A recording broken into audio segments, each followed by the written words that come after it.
सुना है अपने मुंह से भी पढ़ेंगे आगे। जब हमारे मुंह से खुदा के कलाम की बातें निकलती है ना तो हमारे मुंह बरकत से भर जाता है। हालेलुया। किससे भर जाता है? अगर लानत की बात निकले तो हमारा मुंह तो फिर कौन सी बात निकाल दी गई? हालेलुया। मेरे पीछे बड़े कहा कि आपको बरकत मिले, क्योंकि मैंने तुमको एक नमूना दिखाया, क्योंकि मैंने तुमको एक नमूना दिखाया है। जैसा मैंने तुम्हारे साथ किया है तुम भी किया करो। जैसा मैंने तुम्हारे साथ किया है तुम भी किया करो। Hallelujah, hallelujah. यीशु मसीह ने यहाँ पर मैंने तुम्हें एक नमूना दिखाया है। क्या दिखाया है? नमूना दिखाया है। अब देखें, बड़े गौर से सुने, ये गल्ला देख रहे हैं, ये मैं किसी के पास जाता हूँ नमूना लेकर, भाई इस तरह गला तैयार करते हैं तो क्या होगा? ये क्या है? बनाने वाले के क्या है? नमूना।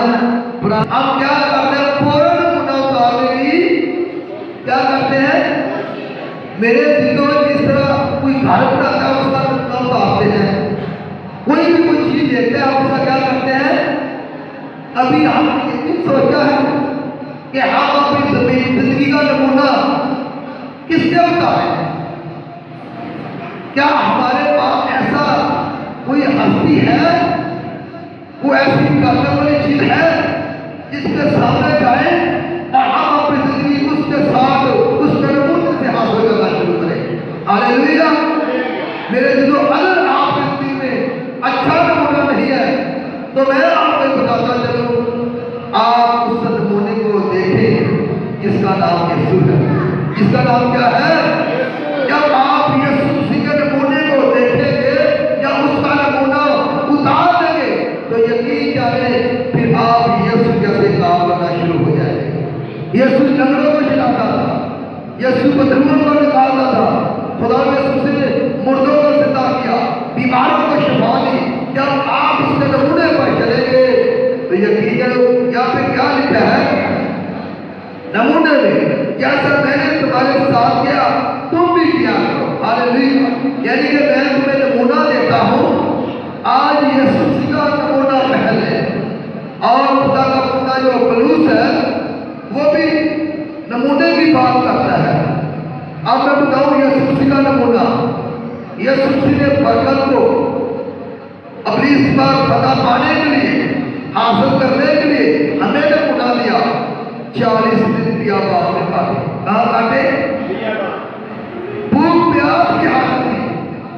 मेरा यीशु बियाबान में चला जाता है ताकि अपनी से जंग लड़े और फतह तरीका में सिखाए।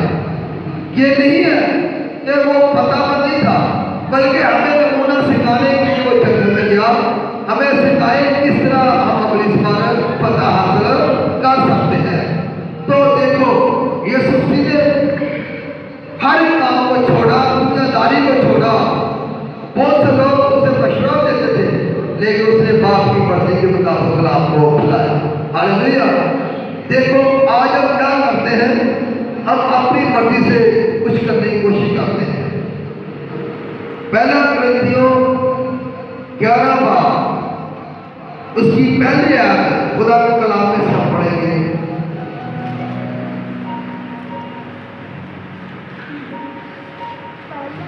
पढ़े पहली आयत।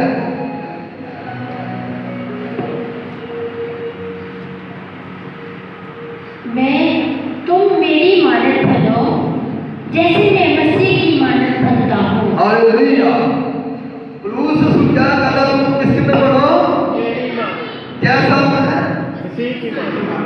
आप देखें ये सीढ़ी बन गई है, क्या बन गया है का? यहाँ पर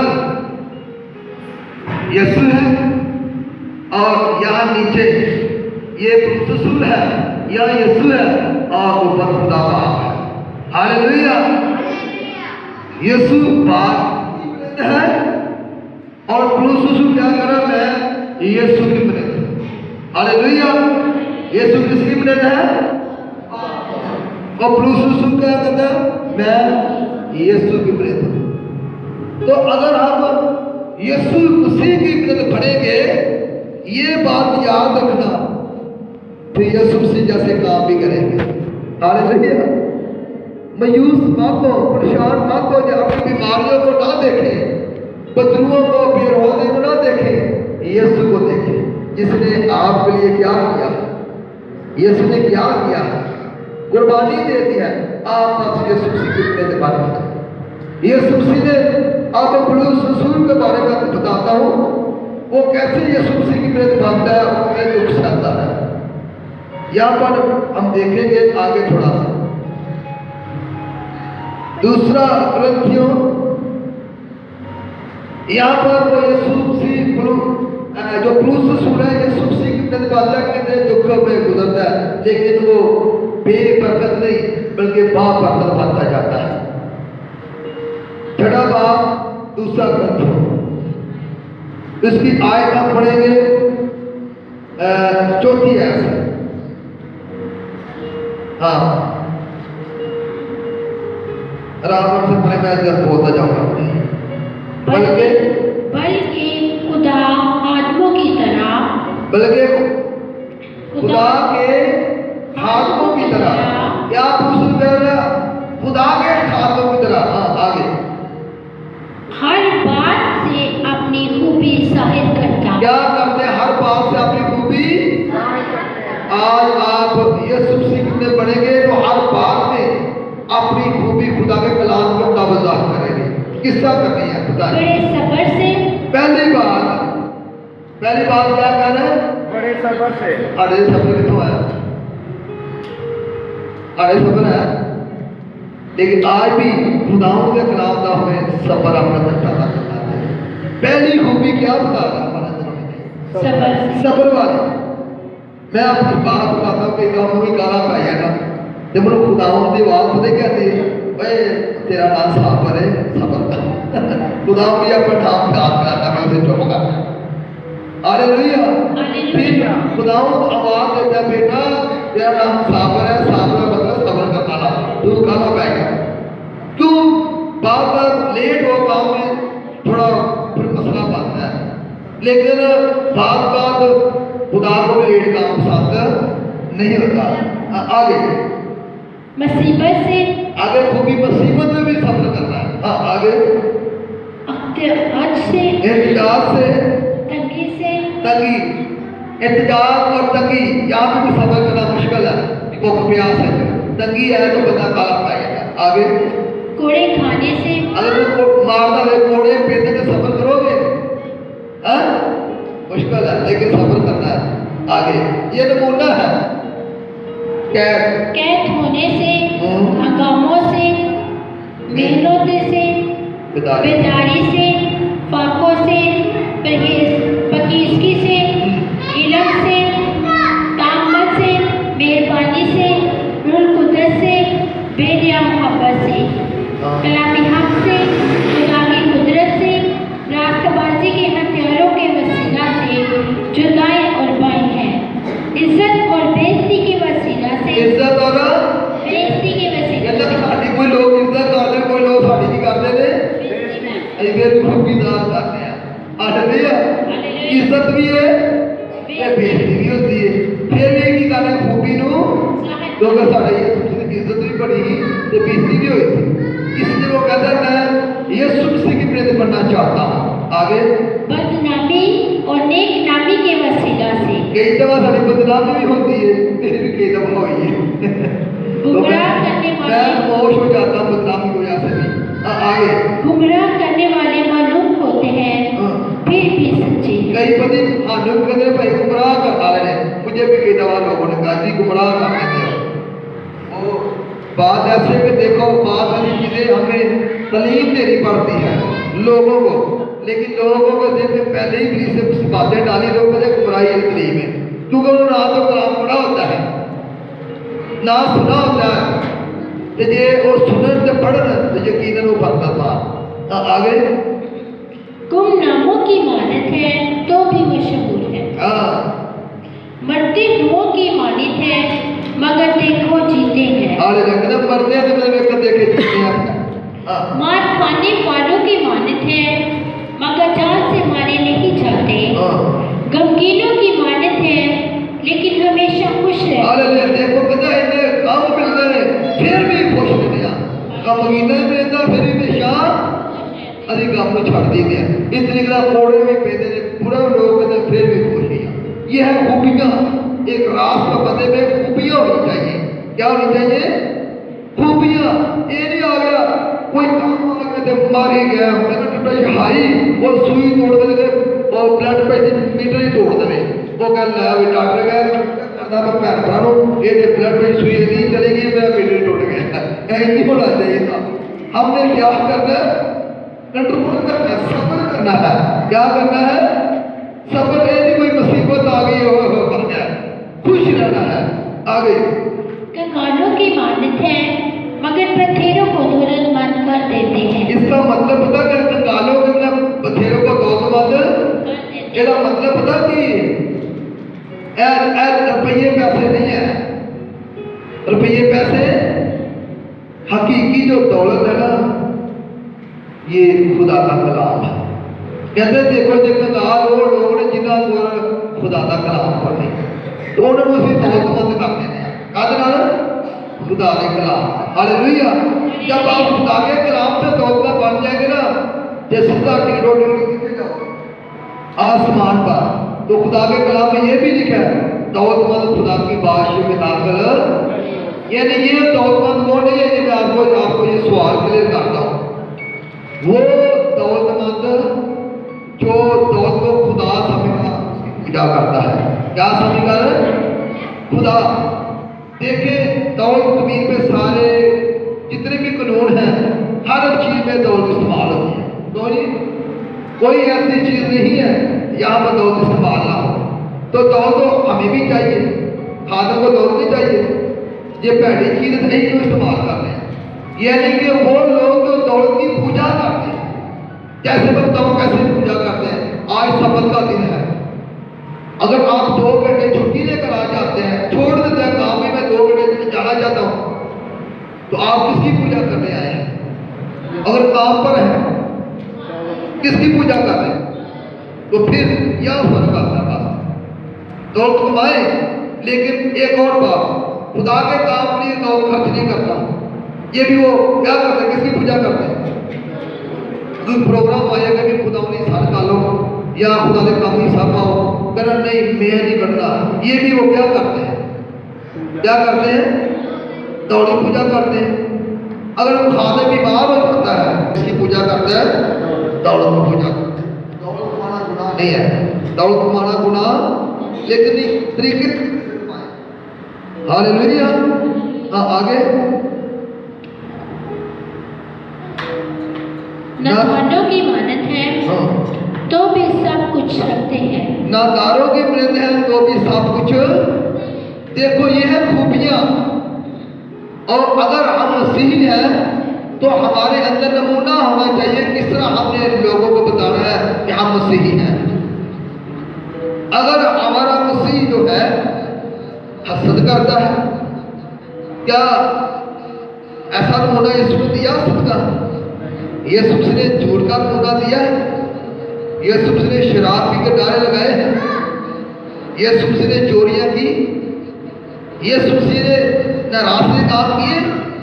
फिर यही है कि हम उन बुरे कामों को छोड़ दे जो इब्लीस के हैं और यीशु से जो अच्छा नमूना है उसे पहन ले। जब यीशु को पहन लेंगे, मेरी बात याद रखना, फिर क्या होगा? फिर आपका नाम राष्ट्रवाद की क़यामत है उसमें लिखा जाएगा, आसमान की बादशाह में लिखा जाएगा और यीशु मसीह कहेगा ये मेरा बेटा है, ये मेरी। और मैं आपको एक और बात बताता चलूं। देखो कई बच्चों की शक्ल बड़िया माँ प्यो मिल जाती हैं। कुदरती बात है, माँ बाप की कोई ना कोई चीज़ ज़रूर, जो बच्चे की कोई ना कोई चीज़ ज़रूर माँ बाप के साथ मिलती होती है। आज तो साइंस इतनी तरक्की कर चुकी है कि जिसका बच्चा वो टेस्ट किया जाए उसी का निकलता है, भावें कभी मेरा है या नहीं है। वो ऐसी निशानियाँ माँ बाप की औलाद में चली जाती हैं, पता चलता है इसका ही बच्चा है। तो मेरे दिलों देखो, पिछले दिनों में ये पता चला किसी ने कोई बच्चा चुरा लिया हॉस्पिटल में, फिर उन्होंने टेस्ट करवा के कहा कि इसी माँ का बच्चा है। किसी ने मरा बच्चा वहाँ डाल दिया, जिंदा बच्चा ले लिया, तो पता चला चेक करके नहीं, अगर टेस्ट किया जाएगा खुद ही माँ का बच्चा, तो माँ का बच्चा है। हालेलुया। देखिए, अगर टेस्ट करने से माँ बाप के जो खुलिए होते हैं वो औलाद में चले जाते हैं, तो अगर हम मसीह के हैं तो साढ़े तक कितने खुली होने चाहिए, लामता कितनी पाई जानी चाहिए। तो जो हम चेक करे आके अबलीस है, एक भी लामत ना निकले, पिछों निकले गाल है, पिछों निकले झूठ साढ़े खून चो, पिछों निकले बदकारी, तो रिपोर्ट जाए यीशु मसीह को, लो जी अपा जी रिपोर्ट पढ़ो, तुम्हारे बच्चे निकली है, 10 निकले है, झूठ भी जो निकलिया जी, लामत है, चोरी भी लामत निकला जी। ये सबसे मान के देखना है, नहीं मेरा बच्चा नहीं है। लामत किसके साथ मिल रही है? किसके साथ है? शैतान के साथ ये लामत। तो मेरे दिलों, जब अगर हम इस बात को समझें कि हमारा नमूना सबसे अच्छा रास्ता यीशु है, जब हम उसको तकेंगे तो हमारे अंदर उसका असर नजर आएगा। मैं ये मिसाल जरूर देता हूँ, जिस फल जो है उस जिसका बीज हो है, जिस फल का बीज होता है, उगने के बाद उस दरख्त को वही फल लगता है। अगर मैं तो मेरे दिलों देखो, अगर कोई हमें चेक करे, हमारा फल खाए, उसका मुंह कड़वा हो जाए, फिर दोबारा वो हमें नहीं खाएगा। हमारी जिंदगी में ऐसा नमूना होना चाहिए जो हमें देखे, हमें चेक करे, हमें खाए, हमें मिले, उसके दोबारा फिर मिलने की तमन्ना छाप जाए। हालेलुया। तो अगर हमारी जिंदगी में कड़वाहट है, झूठ है, फिर हम ये नहीं कह सकते कि हम अंगूर के बीज हैं, फिर ये जरूरत को नहीं बीजे। देखो, यीशु मसीह हमें अच्छा बनाने के लिए आया है, अच्छा नमूना देने के लिए आया है। अगर हम अपनी जिंदगी यीशु को दे, अपना दिल यीशु को दे देंगे, यकीन जाने आने वाले वक्त में तुम्हारे बच्चे भी मिठास पैदा करेंगे। हालेलुया। तुम्हारी नस्लों की मिठास जारी रहेगी। मैं एक बात कहता जरूर, अगर एक बार एक दरख्त को बीज दिया जाएगा, बुलंदकारी हो जाए, तो अगली जो शाखें है ना, उनके ऊपर अच्छा फल लगता है। तो अगर सारी जिंदगी अपनी गर्दन ना कटिए तो उत्ते शाख अच्छी ना लाइए।